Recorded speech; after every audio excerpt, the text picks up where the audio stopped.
Hello everyone and नमस्कार सभी को। आज हम लोग पद हिंदी के पहला चैप्टर पद पढ़ने जा रहे हैं क्लास 10 का। तो प्लीज़ आप वीडियो के अंत तक बने रहें। इसके हम क्वेश्चंस सारे पद का व्याख्या एक्सप्लेन करेंगे और सारी पूरी डिटेल्स में जिस तरह से क्वेश्चंस आपके झारखंड में बन सकते हैं या आप किसी भी बोर्ड में हो तो हिंदी में अगर ये चैप्टर है तो आप पढ़ सकते हो। तो चलिए बिना लेट किए हुए स्टार्ट करते हैं पद। तो ये जो है आपका पद सूरदास जी ने लिखे हैं। तो सूरदास जी का जो जन्म हुआ था, सूरदास जी का जो जन्म हुए थे, जीवन परिचय, वो जन्म सन 1478 मथुरा के निकट रूनकता नामक गांव, कुछ विद्वान दिल्ली के निकट सिही नामक गांव को मानते हैं। सूरदास जो थे वो अंधे थे, लेकिन उनके द्वारा गाए जाने वाले 1,25,000 पद बताए जाते हैं। वे श्री कृष्ण के परम भक्त थे। भक्तिकालीन सगुन भक्ति काव्य धारा के कृष्ण भक्ति शाखा के कवि थे। महाप्रभु वल्लभाचार्य के शिष्य थे वो। और आगे जो निधन उनका जो हुआ था 1583 ईस्वी में पारसोली गोवर्धन के निकट में हुआ था। आगे जो होता है कि इस कविता का जो साहित्यिक परिचय दिया गया वो प्रसिद्ध ग्रंथ जो है सुर सागर साहित्य लहरी एवं सुर सारावली से लिया गया है। लोक प्रचलित ब्रज भाषा में है, जो लिखे गए हैं वो ब्रज भाषा में लिखा गया है। कवि सूरदास की संपूर्ण पद गे मुक्तक है। काव्य में वात्सल्य और श्रृंगार रस की प्रचुरता है। अब आगे बोलता है क्या, काव्य में उपमा रूपक उत्प्रेक्षा आदि अलंकार अनायास प्रयुक्त हुआ है। काव्य में उपमा रूपक उत्प्रेक्षा आदि अलंकार अनायास प्रयुक्त हुआ है। और आगे बोलता है क्या कि सूरदास वात्सल्य रस के सम्राट माने जाते हैं। वात्सल्य रस के वो क्या सम्राट राजा माने जाते हैं, कौन? सूरदास। आगे बोलता है क्या, पद परिचय, पाठ में परिचय क्या है कि भ्रमर गीत जो है वो भोरे को लक्ष्य कर गाया जाने वाला गीत है। गोपियों का श्री कृष्ण के प्रति प्रेम का चित्रण किया गया है। उद्धव द्वारा गोपियों के लिए योग का संदेश लाना, कि उद्धव जो है गोपियों के लिए क्या श्री कृष्ण जो संदेश देते वो लेकर आते हैं। गोपियों को योग की बातें नीरस लगना, ठीक है। फिर आगे एक भोरे का उड़ता हुआ आना, गोपियों द्वारा उद्धव पर व्यंग किया जाना, कि गोपियाँ फिर क्या करते हैं, जो उद्धव मैसेज लेके आते, संदेश लेकर आते, तो उस पर क्या कर रहे हैं, व्यंग कर रहे हैं। कौन? गोपियाँ। किस पर? उद्धव पर। गोपियों द्वारा उद्धव को श्री कृष्ण के प्रेम से अछूता बताया जाना। गोपियों द्वारा योग को उन लोगों के लिए उपयुक्त बताया जाना जिनका मन चंचल हो। आगे बोलता है सूरदास द्वारा जो है आपके यहाँ पे कि द्वारा रचित इन पदों में गोपियों की श्री कृष्ण के प्रति एकनिष्ठ प्रेम, भक्ति और स्नेहमयता प्रकट हुई है। कि जो यहाँ पे रचित सूरदास रचित किए हैं गोपियों की कृष्ण के प्रति क्या एकनिष्ठ प्रेम, भक्ति, स्नेहमयता प्रकट हुई है, जिस पर किसी अन्य का प्रभाव नहीं रह जाता है, जिससे किसी दूसरे का प्रभाव नहीं रह जाता है। गोपियाँ पर श्री कृष्ण के प्रेम का एक ऐसा रंग चढ़ा है कि खुद कृष्ण का भेजा योग संदेश कड़वी ककड़ी और रोग व्याधि के समान लगता है। जो गोपियों पर जो श्री कृष्ण के प्रेम का ऐसा रंग चढ़ा है कि खुद जो कृष्ण ने योग संदेश उद्धव के द्वारा जो भेजा गया है गोपियों को, वो कैसा लग रहा है, कड़वी ककड़ी, तित्ता ककड़ी की तरह या रोग व्याधि के समान लगता है। उन्होंने इन पदों के माध्यम से निर्गुण पर सगुण का विजय दिखाने का सफल प्रयास किया है। उन्होंने सूरदास जी ने इन पदों के माध्यम से ये बताया कि निर्गुण पर सगुण का विजय दिखाने का सफल प्रयास किया है। भक्ति काल जो है कि निर्गुण भक्ति धारा और सगुण आपके भक्ति धारा, सगुण भक्ति धारा को फिर दो भाग में बांटा गया है, राम भक्ति शाखा और कृष्ण भक्ति शाखा। आगे जो बोलता है क्या कि आपके पहला काव्यांश में जो बोला गया है क्या कि योधो तुम हो अति बड़ भागी, अपरस रहत सने तगाते नाहिन मन अनुरागी, पुरहिन पात रहत जल भीतर ता रस दे ना दागी, जेहो जल महा तिल की गागरी बूंद न ताको लागी, प्रीति नदी में पाऊँ न बोरियो दृष्टि ना रूप प्रागी, सूरदास अबला हम भोरी गुर चाटी जो त्यागी। बोलता है कि ये प्रसंग प्रस्तुत जो है पद हमारी पाठ्य पुस्तक 36 भाग 2 से में संकलित सूरदास विरचित भ्रमर गीत के पद से लिया गया है। इसमें गोपियां द्वारा उद्धव पर व्यंग किया गया है कि कैसे वह प्रेम रस में नहीं पग पाने के कारण बड़भागी अर्थात भाग्यहीन है। बड़भागी मत यहाँ पे व्यंग्यार्थ में प्रयुक्त किया गया है। क्या बोलता है कि इसकी व्याख्या जो है, बोलता है क्या कि गोपियां जो उद्धव पर व्यंग करती हुई कहती हैं कि हे उद्धव, तुम भाग्यवान हो जो कि श्री कृष्ण के साथ रहकर भी उनके प्रेम से अछूते हो, अर्थात उनकी प्रेम की धागे से नहीं बंध पाए हो। गोपियां उद्धव की तुलना कमल के पत्तों और तेल के गागर से करते हुए कहती हैं कि जिस तरह कमल के पत्ते जल में ही रहते हैं लेकिन जल से अछूते रहते हैं। आप कमल के पत्ते को देखते होंगे, पानी में रहता हुआ भी वो क्या पत्ता सड़ता नहीं है, गलता नहीं। एवं जिस प्रकार तेल से भरी हुई मटकी पानी के मध्य में रहने पर भी उसमें रखा हुआ तेल पानी के प्रभाव से मुक्त रहता है, और तेल की भरी गगरी को अगर पानी के बीचों बीच रख दो तभी उसका प्रभाव उस पर नहीं मिक्स नहीं होते हैं। उसी प्रकार श्री कृष्ण के साथ रहते हुए भी तुम्हारे ऊपर उनके प्रेम पर तत्व का कोई प्रभाव नहीं पड़ा है। मतलब कि आपको बोलाया जाए कि कृष्ण के पास आप रहते हुए उद्धव तुम उसके प्रेम तत्व का कोई प्रभाव आपके ऊपर नहीं पड़ा। आगे वे कहती हैं कि तुमने प्रेम रूपी नदी में कभी पाँव नहीं दिया और ना ही तुम्हारी दृष्टि श्री कृष्ण के रूप सौंदर्य पर मुग्ध हुई है। और आगे गोपियाँ कहती है कि वे कहती हैं गोपियाँ कि तुमने प्रेम रूपी नदी में कभी अपना पाँव नहीं दिया, पाँव नहीं रखे हो, और ना ही तुम्हारी दृष्टि जो है कि श्री कृष्ण के रूप सौंदर्य पर आपका मुग्ध हुई है। हम लोग तो भोली भाली बेचारी स्त्री हैं। हम लोग श्री कृष्ण के प्रेम में ठीक उसी तरह पग गई हैं जिस तरह गुड़ के प्रेम में चिट्टी अर्थात चींटियाँ जिस तरह गुड़ के प्रेम के कारण गुड़ में चिपक जाती है। देखते होंगे ना कि गुड़ में चिट्टी कैसे चिपक जाती है। उसी तरह जो बोल रही गोपिया कि हम लोग भी कृष्ण के प्रेम में हम लोग भी लिप्त हो गए हैं, चिपक गए हैं, उसी तरह हम श्री कृष्ण के प्रेम में लिपट गई हैं।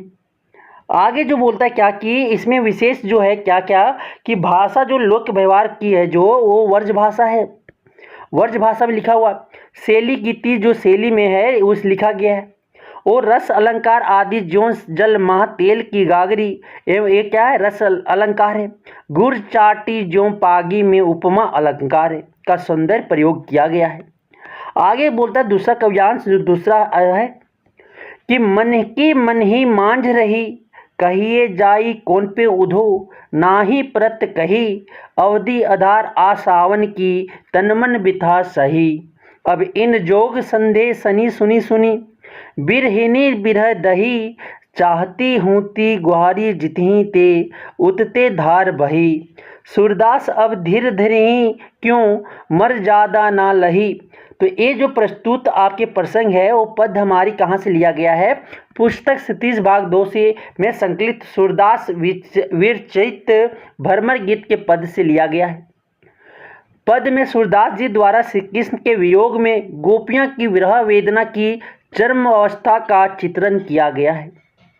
कहते क्या कि गोपियां उद्धव से कहते हैं कि हमारी मन की बातें मन ही में ही रह गई, हमें यह समझ में नहीं आ रहा है कि हम अपनी मन की बातें किनसे करें। श्री कृष्ण के आने की आशा ही एकमात्र जीने की आधार थी, इसीलिए तन मन से उनके विरह को सहती रही। अब आपके योग का संदेश सुन सुनकर हम विरह में जल चुकी हैं। हमें जिधर से प्रेम की पुकार आने की आशा थी उधर से योग की धारा प्रवाहित हो रही है। सूरदास जी गोपियां के माध्यम से कहते हैं कि अब जब श्री कृष्ण ने भी सभी मर्यादाओं का त्याग कर दिया है तो भला हम कैसे धैर्य धारण कर सकती हैं। तो सूरदास जो है गोपियों के माध्यम से कहते कि जब श्री कृष्ण जी है वो सभी मर्यादा का किए त्याग दिए तो फिर हम कैसे धैर्य धारण कर सकती। तो इस आपकी इस पद में जो आपका भाषा हो वो आपका ब्रज भाषा में लिखा गया, शैली जो गीति शैली में लिखा गया, रस अलंकार आदि वियोग श्रृंगार रस का सुंदर प्रयोग हुआ है। तन मन एवं सुनी सुनी में पुनरुक्ति बिरहिनी बिरह दही एवं अवधि आधार आस आवन पंक्ति में अनुप्रास अलंकार का सुंदर प्रयोग किया गया है। आगे जो है बोलता है क्या कि आगे जो है कि हमारे हरि हारिल की लकड़ी मन करम बचन नंद नंदन उर या दीर्घ करी पकड़ी जागत सोवत स्वप्न दिवस निसी कान्हा कान्हा जकरी सुनत जोग लागत है ऐसो ज्यों करुई ककरी सु तो व्याधि हमको ले आए देखी सुनही ना करी या तो सूर तिन्हीं ले सौंपो जिनके मन चकरी। इस पद में जो प्रस्तुत किया गया है वो पद हमारी पाठ्य पुस्तक 36 भाग 2 से लिया गया है। इसमें जो भ्रमर गीत विचरित जो है सूरदास पद से लिया गया है। आपके पद में सूरदास द्वारा गोपियों के माध्यम से प्रेम को सरस एवं योग को इतना नीरस बताया गया है कि गोपियां भोग की तुलना कड़वी ककड़ी तक से कर बैठती हैं। मीन्स कि तित्ता ककड़ी जो आप ककड़ी खाते हो ना तित्ता, उससे आपका गोपियाँ क्या कर रही है, वो उससे तुलना कर बैठती हैं। आगे इस व्याख्या क्या बोलते हैं कि गोपियाँ उद्धव से कहती हैं कि हमारे कृष्ण हमें उसी तरह प्यारा है जिस तरह हारिल पक्षी को अपनी लकड़ी प्यारी होती है। जिस तरह हारिल पक्षी अपने पैर में लकड़ी को चिपकाए रखती हैं, उसी तरह हम अपने मन वचन एवं कर्म में श्री कृष्ण की छवि को बसाए हुए हैं। दिन रात जागते सोते यहाँ तक स्वप्न में भी श्री कृष्ण के नाम की रट करते रहती हैं। हे उद्धव, हमें योग का संदेश सुनते ही ऐसा प्रतीत होता है जैसे किसी ने हमारे मुंह में कड़वी ककड़ी रख दी हो। योग रूपी जिस बीमारी को तुमने हमारे लिए लाया है, इसके संबंध में हमने ना कभी देखा है, ना कभी सुना है और ना ही कभी इसका व्यवहार किया है। योग का संदेश उनके लिए जिनका मन चंचल हो, तेज हो। हमारा मन तो श्री कृष्ण के प्रेम में ही स्थिर हो गया है, अर्थात हमें योग की जरूरत नहीं है। इस पद में जो आपका भाषा का उपयोग किया गया है वो वर्ज भाषा का उपयोग किया गया। शैली जो है गीति शैली में लिखा गया है और रस अलंकार आदि वियोग श्रृंगार रस कान्हा कान्हा में पुनरुक्ति हमारे हारिल की लकड़ी में अनुप्रास एवं रूपक अलंकार है का उपयोग किया गया है। आगे जो बोलते हैं नेक्स्ट क्या कि हरि है राजनीति पढ़ी आए समुझी बात कहत मधुकर के समाचार सब पाए एक अति चतुर हेतु पहले गृही अब गुरु ग्रंथ पढ़ाए बड़ी बुद्धि जानी जो उनकी जोग संदेश पठाए उधो भले लोग आगे की पर हित डोलत धाये अब अपने मन फेर पाइए चलत जुहेवते जुराए ते क्यों अनिति करे आपुन जे और अनिति छुड़ाए राजधर्म तो अहे सुर जो प्रजा ना जाही सताए। इस प्रस्तुत प्रसंग में पद हमारी जो है 36 भाग 2 से संकलित है और सूरदास इसके रचयिता है। विरचित भ्रमर गीत के पद से लिया गया है। पद में गोपियों का श्री कृष्ण के प्रति निश्चल एवं निस्वार्थ प्रेम का चित्रण लोक भाषा में किया गया है। इसमें कहती हैं गोपियाँ उद्धव को संबोधित करते हुए कहती हैं कि तुम्हारी बातों से ऐसा लगता है कि श्री कृष्ण ने राजनीति शास्त्र पढ़ लिया है, उन्हें राजनीति आ गया है। एक तो वह पहले से चतुर थे, चालाक थे, अब उन्होंने बड़े बड़े ग्रंथ पढ़ लिए हैं, तभी तो इसी बुद्धिमानी के कारण योग का संदेश भेजे हैं। आगे गोपियाँ कहती हैं कि हे उद्धव, पहले के लोग बहुत अच्छे होते थे जो परोपकार के लिए दौड़ पड़ते थे। क्या श्री कृष्ण जो कि मथुरा जाते समय हमारे मन को चुरा लिए हैं, वे हमारे मन को वापस करेंगे? हम तो उनको दूसरों की अन्याय छुड़ाने वाले में के रूप में जानती थी, लेकिन वह तो खुद ऐसा करके अन्याय कर रहे हैं। सूरदास जी के शब्दों में गोपियाँ कहती हैं कि राजधर्म तो यही है जो अपनी प्रजा को ना सताए, लेकिन श्री कृष्ण हमें सताकर राजधर्म तोड़ रहे हैं। तो इस पोएम के जो विशेष है, जो आपका वर्ज भाषा में लोक व्यवहार की गई है, शैली जो है काव्य रूप की दृष्टि से समस्त सुर काव्य कवि गीति शैली में लिखी गई है। रस अलंकार आदि वियोग श्रृंगार रस बड़ी बुद्धि में अनुप्रास अलंकार का उपयोग किया गया है। तो ये आपके पोएम का व्याख्या आपको समझ में आया होगा। अब हम इसके कुछ क्वेश्चंस और आंसर देख लेते हैं। तो पहला क्वेश्चन इसके जो बनते हैं, गोपियों द्वारा उद्धव को भाग्यवान कहने में क्या व्यंग निहित है। जो गोपियां उद्धव को वो भाग्यहीन जो कह रहे हैं, तो वो व्यंग कर रहे हैं, तो उससे आप क्या समझते हो, क्या निहित किया जा रहा है। तो गोपियों द्वारा उद्धव को भाग्यवान कहने में यह व्यंग निहित है कि वे इतने अभागे हैं कि प्रेम की दरिया में रहकर प्रेम के प्यासे हैं, अर्थात श्री कृष्ण के साथ रहकर भी उनके प्रेम के धागे से नहीं बंध पाए हैं। यही कारण है कि कृष्ण से बिछड़े हुए गोपियों की विरह वेदना को वे समझ नहीं पा रहे हैं।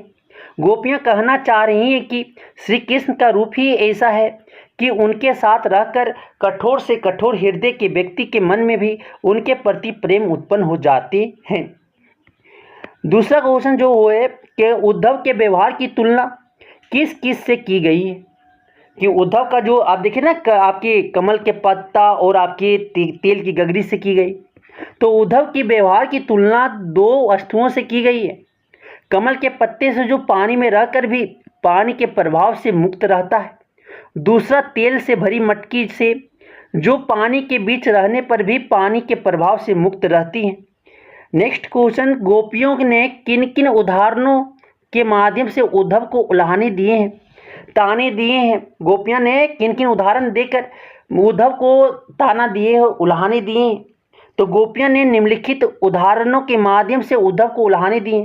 गोपियां उद्धव को उल्हाना देते हुए कहती हैं कि जिस प्रकार पानी के अंदर रहने वाला कमल का पत्ता पानी के प्रभाव से मुक्त रहता है, उसी प्रकार तुम श्री कृष्ण के पास रहते हुए भी उनके प्रेम से वंचित हो। वे कहती हैं कि हे उद्धव, तो हम श्री कृष्ण से प्रेम के संदेश की अपेक्षा करते थे, लेकिन उनके द्वारा प्रेम के बदले योग का संदेश भेजकर प्रेम की मर्यादा को तोड़ दी गई है। दूसरा, ये आपके तेल की गगरी से की गई है कि जिस तरह तेल की गगरी मध्य पानी में अगर रख दिया जाए तो भी वो मिलते मिक्स नहीं होती, मिलते नहीं हैं। उद्धव द्वारा, नेक्स्ट क्वेश्चन, उद्धव द्वारा दिए गए योग के संदेश ने गोपियों की विराग्नि में घी का काम कैसे किया। जो उद्धव ने श्री कृष्ण के से जो संदेश देकर आपका जो गोपियों के पास भेजा था, वो विराग्नि में घी का काम कैसे किया। तो श्री कृष्ण के मथुरा चले जाने पर गोपियां पहले से विराग्नि में जल रही थी। उनकी विरह वेदना केवल कृष्ण को अपने समक्ष देखकर ही शांत हो सकती थी। वे श्री कृष्ण के प्रेम संदेश और उनके आने की प्रतीक्षा कर रही थी। ऐसे में श्री कृष्ण ने उन्हें योग साधना का संदेश भेज दिया, जिससे उनके मन की विरह वेदना कम होने के बजाय और भी बढ़ गई। इस तरह उद्धव द्वारा दिए गए योग के संदेशों ने गोपियों की विराग्नि में घी का काम किया। मर्यादा ना लही के माध्यम से कौन सी मर्यादा ना रहने की बात की जा रही है।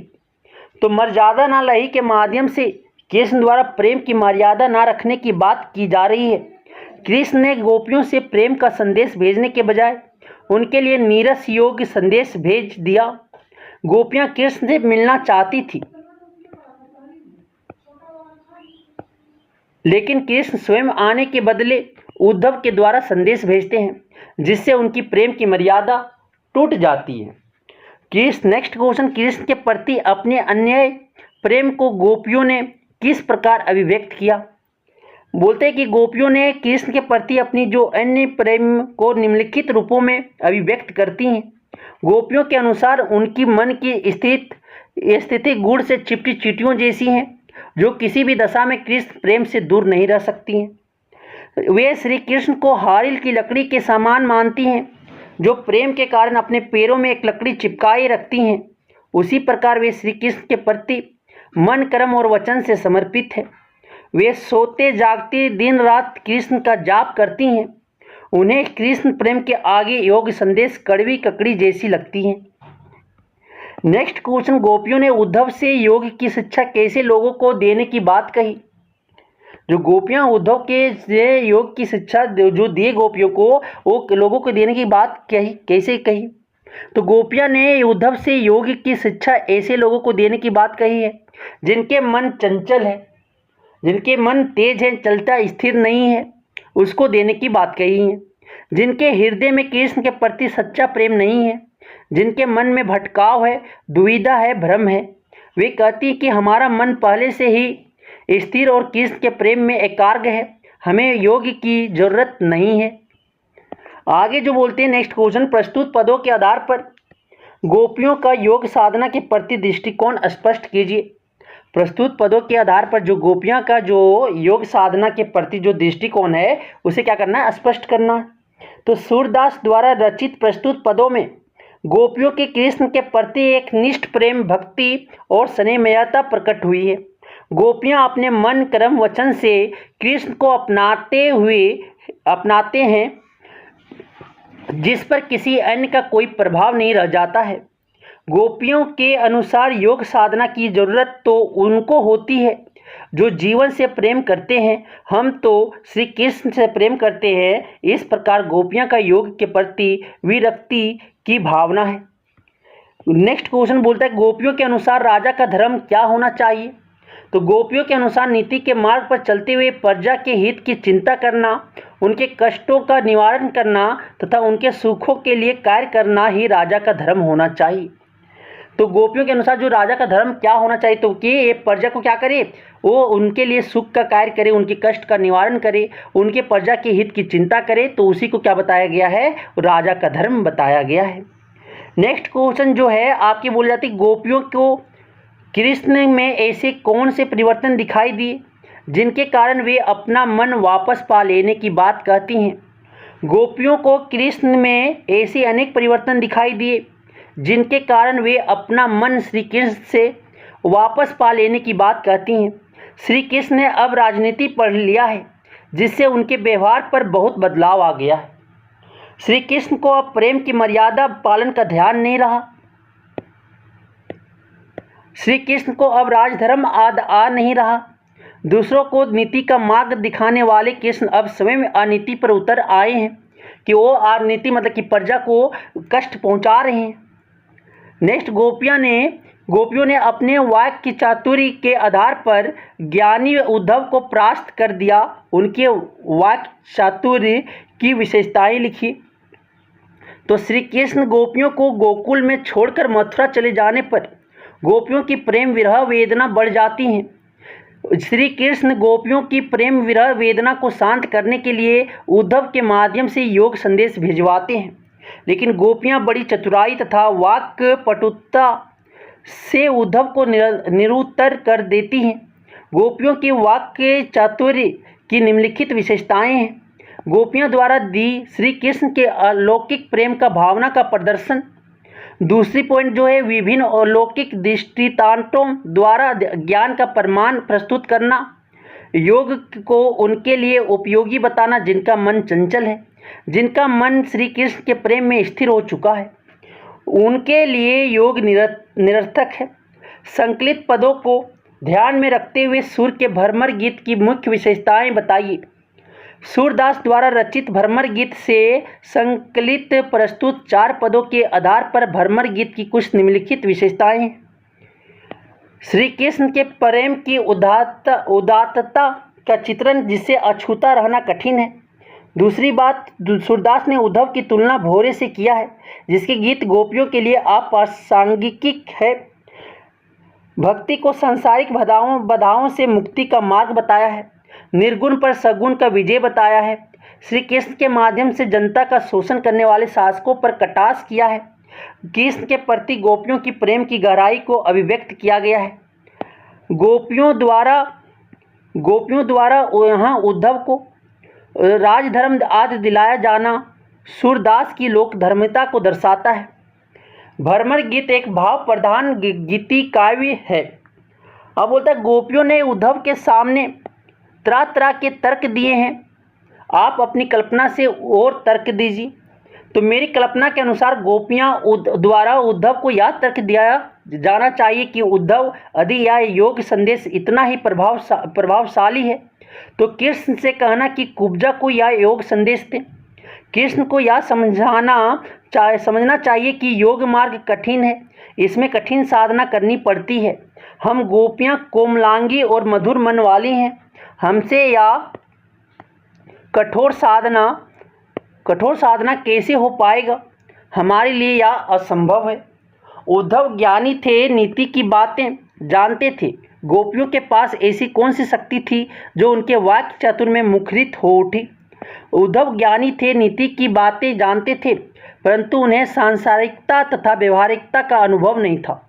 गोपियां यह भली भांति जानती थी कि उद्धव को श्री कृष्ण से प्रेम नहीं हो सका, इसलिए उन्होंने कहा था, प्रीति नदी में पाँव न बोरियो। उद्धव के पास इसका कोई जवाब न था। इससे गोपियों का वाक्य चातुर्य मुखरित हो उठी। गोपियां कृष्ण के प्रति असीम अथवा अथाह लगाव रखती थी, जबकि उद्धव को प्रेम जैसी भावनाओं से कोई मतलब ना था। उद्धव को इस स्थिति में चुप देखकर उनकी वाक् चातुर्य और भी मुखरित हो उठी। आगे नेक्स्ट क्वेश्चन, गोपियां ने यह क्यों कहा कि श्री हरि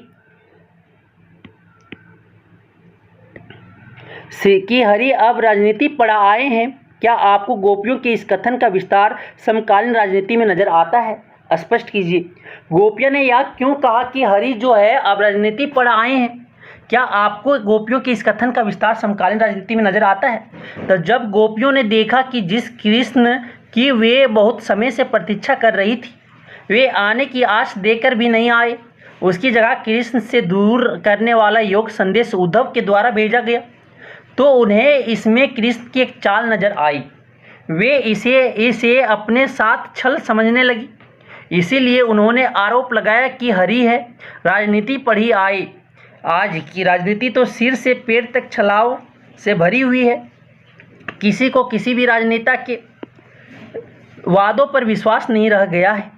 आज़ादी के बाद से गरीबी हटाओ का नारा लग रहा है, किंतु तब से लेकर आज तक गरीब हटते गए, लेकिन गरीबी नहीं हटी, बल्कि वृद्धि की ही हुई है। इसलिए गोपियों का यह कथन समकालीन राजनीति पर खरा उतरता है। नेक्स्ट, प्रस्तुत पदों की, तो ये जो क्वेश्चन से आपको खुद करना है।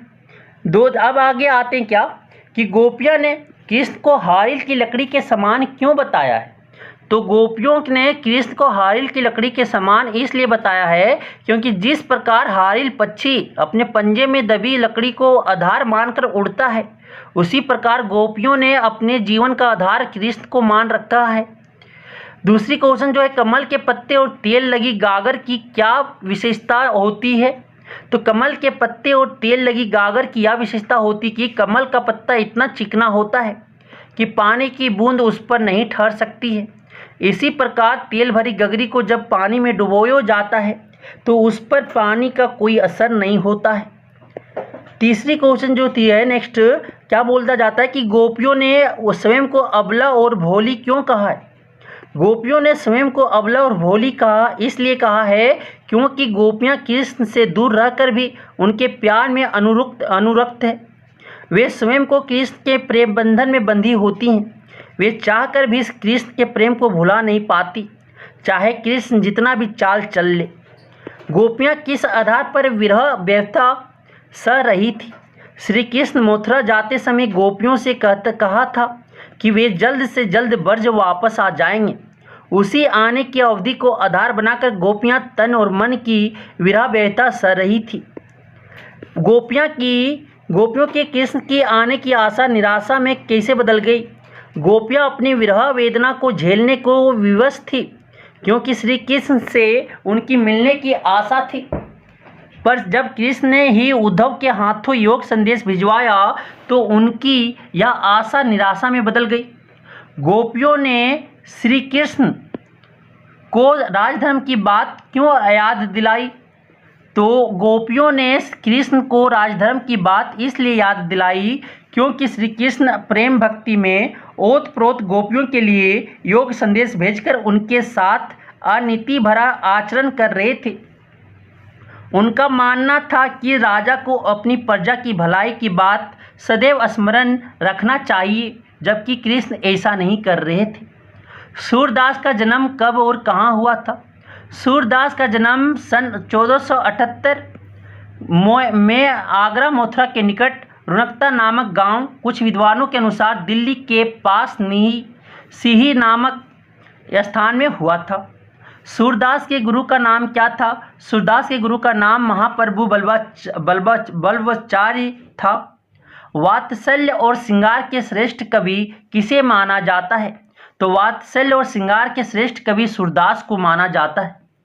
सूरदास द्वारा रचित मुख्य 3 ग्रंथों के नाम लिखिए। सुरसागर, साहित्य लहरी और सुरसारावली। सूरदास की मृत्यु कब हुई?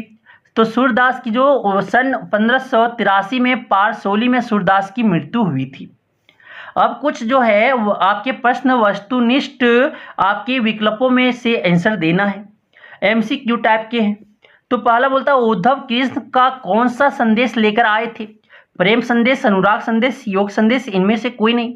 तो कोई क्या लेके आए थे? योग संदेश। क्या जाएंगे? ऑप्शन सी हो जाएंगे। नेक्स्ट आपके जो बोला जाता है नेक्स्ट क्वेश्चन, नेक्स्ट आपका जो है नेक्स्ट है आपका क्या कि उद्धव के व्यवहार की तुलना किसके पत्ते से की गई है? तो कमल के पत्ते से, पीपल के, कमल के, केला के, नीम के। तो क्या हो जाएंगे? ऑप्शन बी कमल के हो जाएंगे, कमल के पत्ते। गोपियों को अकेला छोड़कर श्री कृष्ण कहाँ चले गए थे? तो गोपियों को कहाँ चले गए थे? ब्रज, द्वारका, मथुरा और वृंदावन। तो मथुरा चले गए थे। ठीक है। नेक्स्ट आपके जो क्वेश्चन से गोपियों को कृष्ण का व्यवहार कैसा प्रतीत होता है? तो गोपियों कैसा? उदार, छलपूर्ण, निष्ठुर, इनमें से कोई नहीं। तो छलपूर्ण आपका होता है कि वो बोले थे कि ब्रज हम जल्द लौट आ जाएंगे, लेकिन मथुरा जाने के बाद वो क्या करते? उद्धव को भेज देते। गोपियां स्वयं को क्या समझती हैं? अबला। क्या समझती है? क्या डरपोक, कमजोर, अबला, सा। तो अबला क्या समझती है? अबला समझती हैं। नेक्स्ट आपकी गोपियां किसके प्रेम में आसक्त हो गई है? उद्धव प्रेम, कृष्ण प्रेम, संगीत प्रेम। तो कृष्ण प्रेम में क्या हो गई है? वो आसक्त हो गई है। नेक्स्ट इनमें से किस पक्षी की तुलना गोपियों से की गई है? तो इनमें से आपके हारिल पक्षी, कोयल, मोर, हारिल, चकोर। तो हारिल पक्षी, तो हारिल पक्षी क्या था कि जिस तरह से वो लकड़ी अपना पैर में चिपकाए हुए उड़ती हैं, उसी तरह गोपियों का जो प्रेम है कृष्ण के प्रति लगाव हो चुका है। नेक्स्ट जो आपकी क्वेश्चन है कि गोपियों के अनुसार किसने प्रेम की मर्यादा का उल्लंघन किया है? तो गोपियों ने कौन किए हैं? गोपियों ने, उद्धव ने, राजा ने, कृष्ण ने। तो कृष्ण ने किए हैं। कौन किए हैं? कृष्ण ने। नेक्स्ट आपकी क्वेश्चन जो है कि सूरदास अवला हम भोरी गुड़ चाटी जो पागी, इस पंक्ति में निहित अलंकार बताइए। तो इस अलंकार इसमें जो यूज किया गया है वो दृष्टांत है या रूपक है, उपमा या श्लेष है। तो दृष्टांत आपके अलंकार उपयोग किया गया है। ऑप्शन क्या हो जाएंगे? ए हो जाएंगे। नेक्स्ट आपके बोलते हैं विथा शब्द का तत्सम रूप लिखिए। तो विथा का क्या होता है? व्यथा। व्यथा क्या हो जाएगा? ऑप्शन बी हो जाएंगे। नेक्स्ट दौलत धाये का क्या तात्पर्य है? उसका अर्थ क्या है? तो पा लेंगे, रक्षा के लिए पुकारना, घूमते फिरते रहना, थे और रखती रहती है। तो घूमते फिरते थे। दौलत धाय का अर्थ है घूमते फिरते थे। क्या हो जाएगा? ऑप्शन सी हो जाएंगे। नेक्स्ट गोपियों ने क्या चीज सुनी और देखी नहीं थी? योग संदेश, प्रेम संदेश, व्याधि, योग संदेश, इनमें से कोई नहीं। तो क्या नहीं सुने थे? योग संदेश कभी नहीं देखे थे, ना सुने थे। नेक्स्ट आप क्या आते हैं जो ना जाई सताई पंक्ति को उचित शब्द से पूर्ण कीजिए। तो जो ना जाई सताई, तो कौन ने सताते हैं? प्रजा। ठीक है। तो जो ना जाई सताई, प्रजा को सताना नहीं चाहिए। तो गोपियां होगा तो क्या हो जाएगा? ऑप्शन सी हो जाएंगे सर। नेक्स्ट आपके 15 गोपियां किससे गुहार लगाना चाहती हैं? तो राम से, कृष्ण जी से, या उद्धव से, या प्रभु जी से। तो कृष्ण जी से। तो वो गोपियां जो है वो कृष्ण जी से गुहार लगाना चाहती कि आप मथुरा से ब्रज चले आएं। नेक्स्ट आपके हारिल पक्षी से किसकी तुलना की गई है? हारिल पक्षी की तुलना आपकी गोपियों से की गई है। गोपियों की क्या हो जाएगा? ऑप्शन ए हो जाएंगे। नेक्स्ट आपके बोलते उद्धव की योग संबंधी बातें गोपियों को कैसे लगती हैं? कड़वी ककड़ी के समान। क्या जगह? ऑप्शन सी हो जाएंगे। नेक्स्ट आपके जो बोलता है गोपियों ने कृष्ण को किस प्रकार धारण किया था? गोपियों ने कृष्ण को किस प्रकार धारण किया था? तो मन से, क्रम से, वचन से, उपयुक्त सभी रूप से वो क्या किए थे? धारण किए थे गोपियों ने श्री कृष्ण को। अब बोलते हैं जकरी शब्द का क्या अर्थ है? तो जकरी मतलब रटना, रट लगाए बैठेंगे कृष्ण कब आएंगे। क्या जाएगा? ऑप्शन बी हो जाएंगे। नेक्स्ट आपके जो बोला जाता है क्वेश्चन है कि योग रूपी विवादी गोपियों ने किसे देने की सलाह दी है? तो जिसका मन चंचल है, तेज है, उसी को देना ही बोला, जिसका मन अस्थिर नहीं है, ऑप्शन सी हो जाएंगे। नेक्स्ट क्वेश्चन, मधुकर शब्द का प्रयोग किसके लिए हुआ है? तो उद्धव के लिए। किसके लिए यूज हुआ है? उद्धव के लिए, ऑप्शन डी हो जाएंगे।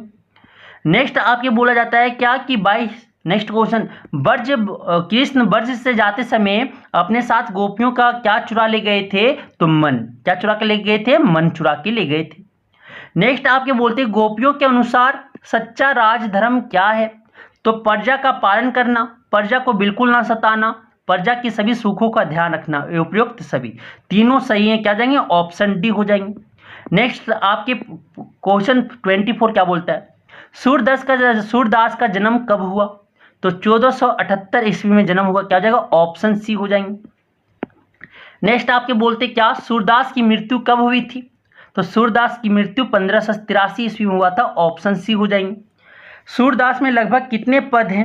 लगभग कितना सूरदास में 1.25 लाख होंगे। 125 नहीं, गलत लिखा हुआ, 1.25 लाख। 1.25 लाख सूरसागर में लगभग कितने पद हैं? तो 125। क्या जाएगा? ऑप्शन ए हो जाएंगे सर। नेक्स्ट आपके निम्नलिखित में से कौन सी रचना सूरदास जी की नहीं है? तो कौन सी रचना? साहित्य अमृत आपकी जो है वो आपकी सूरदास का रचना नहीं है। नेक्स्ट आपके बोलते हैं सूरदास ने अपने साहित्य में किस रस को प्रमुखता दी है? वात्सल्य रस को प्रमुखता दी है। नेक्स्ट सूरदास के साहित्य में किस भाषा को प्रमुखता दी गई है? तो ब्रज भाषा को। क्या जाएगा? ऑप्शन बी हो जाएंगे। नेक्स्ट आपके गोपियों ने उद्धव को बड़भागी क्यों कहा है? तो उद्धव ने गोपियों को बड़भागी क्यों कहा है?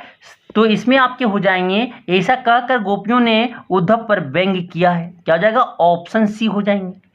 नेक्स्ट आपके गोपियों ने उद्धव के अनासक्त रहने की तुलना किससे की है? तो एक कमल के पत्ते और तेल की मटकी दोनों से किए हैं। क्या जाएगा? ऑप्शन सी हो जाएंगे। नेक्स्ट आपके प्रीति नदी में कौन सा अलंकार है? प्रीति नदी में आपके रूपक अलंकार है। क्या है? रूपक अलंकार है। नेक्स्ट आपका गुड़ चाटी ज्यों पागी गुड़ से किसकी तुलना हुई है और चाटी से किसकी? तो ये आपके जो हुए हैं वो हो जाएंगे गुड़ से श्री कृष्ण की तुलना हुई है और चिट्टी से गोपियों की। ऑप्शन बी हो जाएंगे आपके सही। गुड़ किसको बताया गया? कृष्ण को।